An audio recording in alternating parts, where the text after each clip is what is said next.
warahmatullahi wabarakatuh. Saya Muhammad Zakir Rifai dari kelas IPA 5 akan menjelaskan tentang permainan bulu tangkis atau sering dipanggil dengan bultang. Menjelaskan dari sejarahnya, peraturannya hingga teknik bermainnya.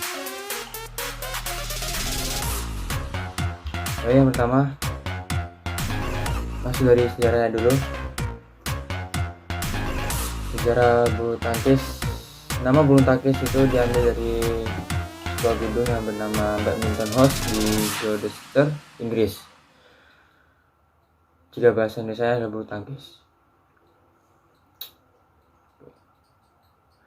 Bulu tangkis atau badminton kemungkinan berkembang di Mesir kuno sekitar 2000 tahun lalu, tetapi juga disebut di India dan Cina. Nenek moyang tadinya diperkirakan ialah sebuah permainan Tionghoa, Jianzi, yang melibatkan penggunaan kok tetapi tanpa raket. Alih-alih objeknya dimanipulasi dengan kaki. Objek atau misi permainan ini adalah untuk menjaga kok agar tidak menyentuh tanah selama mungkin tanpa menggunakan tangan. Di Inggris, sejak zaman pertengahan permainan anak-anak yang disebut Battle Rhodes dan Shuttlecock sangat populer. Anak-anak pada waktu itu biasanya akan memakai dayung atau tongkat Battle Rhodes dan bersiasat bersama untuk menjaga kok tetap di udara dan mencegahnya dari menyentuh tanah. Ini cukup populer untuk jadi nuansa harian di jalan-jalan London sekitar tahun 1854. Ketika majalah pun mempublikasi untuk ini penting itu. Penduduk Inggris membawa permainan ini ke Jepang. Jadi salah satu penduduk Inggris itu membawa permainan ini ke Jepang, ke RRC dan Siam. Sekarang dipanggil Thailand. Selagi mereka mengkolonisasi Asia. Jadi waktu zaman-zaman Eropa sedang menjajah Asia. Ini kemudian dengan segera menjadi permainan anak-anak di wilayah sport mereka. Oke, kita lanjut lagi. Olahraga kompetitif bulu tangkis ditentukan oleh petugas tentara Britania di Pune, India pada abad ke-19 saat mereka menambahkan jaring dan memainkannya secara bersaingan. Oleh sebab kota Pune dikenal sebelumnya sebagai Pune, permainan tersebut juga dikenali sebagai Pune pada masa itu. Oke, lanjut. Rancangan peraturan yang ditulis pertama kali oleh klub badminton Bath pada 1877, Asosiasi Bulu Tangkis Inggris dibentuk pada 1893 dan kejuaraan internasional pertamanya berunjuk gigi pertama kali pada 1899 dengan kejuaraan All England. Bulu tangkis menjadi sebuah olahraga populer di dunia, terutama di wilayah Asia Timur dan Tenggara, yang saat ini mendominasi olahraga ini karena sering juara-juara. Dan di negara-negara Skandinavia. Lalu pada tahun 1934 didirikanlah sebuah asosiasi bulu tangkis dunia, yaitu yang disingkat IBF dengan kepanjangan International Badminton Federation, dan membukukan Inggris, Irlandia, Skotlandia, Wales, Denmark, Belanda, Kanada, Selandia Baru, dan Prancis sebagai anggota-anggota pelopornya. Oke, India bergabung sebagai afiliat pada tahun 1936 pada IBF atau Federasi Badminton Dunia itu. Extraordinary General Meeting di Madrid, Spanyol, September 2006. Usulan untuk mengubah nama International Badminton Federation menjadi Badminton World Federation. atau BWF yang sekarang sedang dipakai, diterima dengan suara bulat oleh seluruh 206 delegasi yang hadir. Olahraga ini menjadi olahraga Olimpiade musim panas di Olimpiade Barcelona tahun 1922. Baik, lanjut ke peraturan badminton. Ini akan dijelaskan secara rinci ya.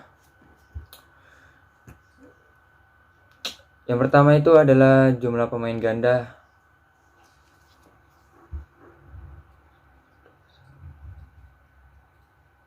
Oh, ini kalau badminton dalam kompetisi. Baiklah, kita akan menerapkan itu saja. Yang pertama itu jumlah pemain ganda yang terdaftar sebanyak 32 pasangan.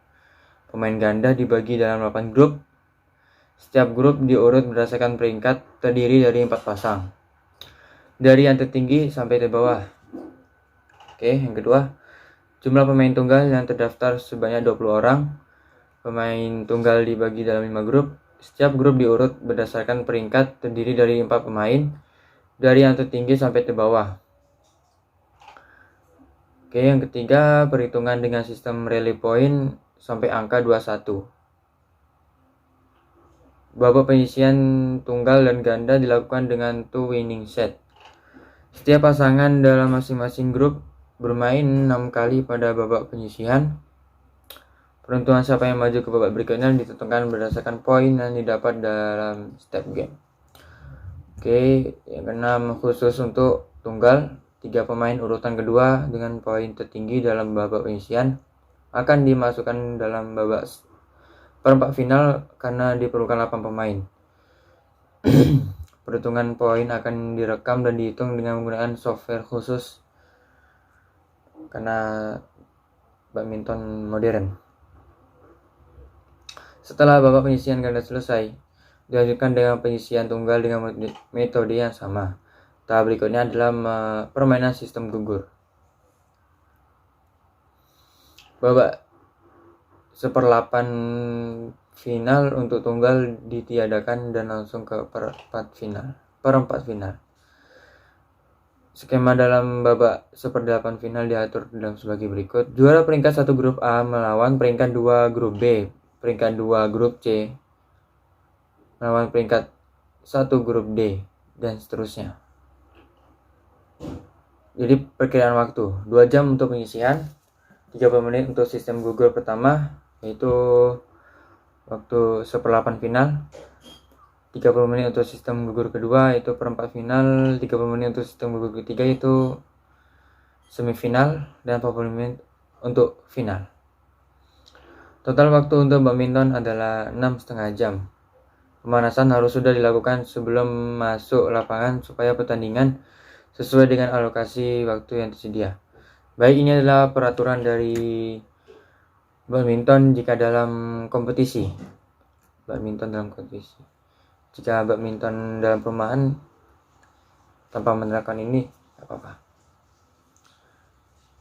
Yang penting tahu teknik bermainnya.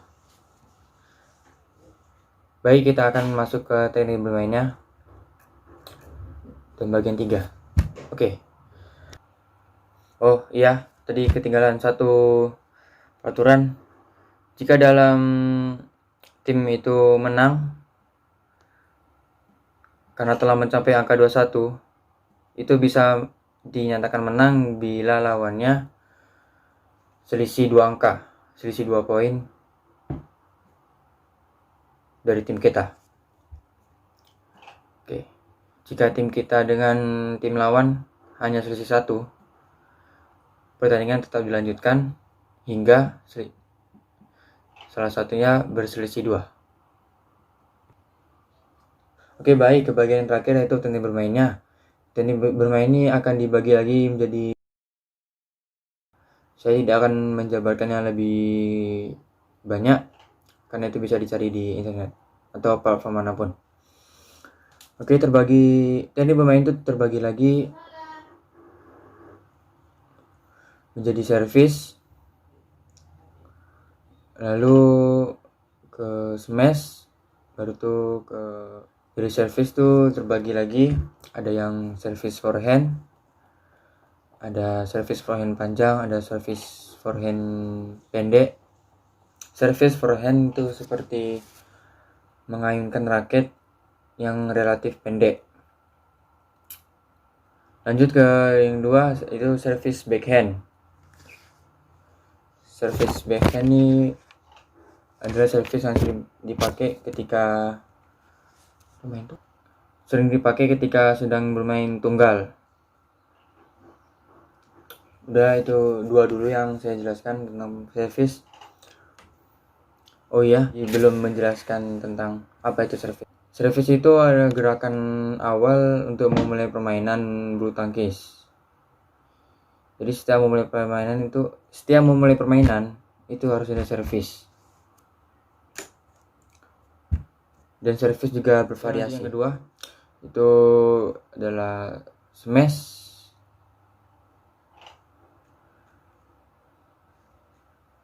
Smash adalah gerakan mematikan atau gerakan menukik untuk mengakhiri permainan dan mendapatkan poin.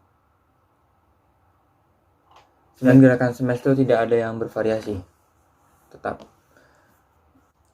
Oke, baik, segitu saja penjelasan saya tentang badminton. Karena badminton ini adalah permainan yang udah keseharian yang telah dimainkan.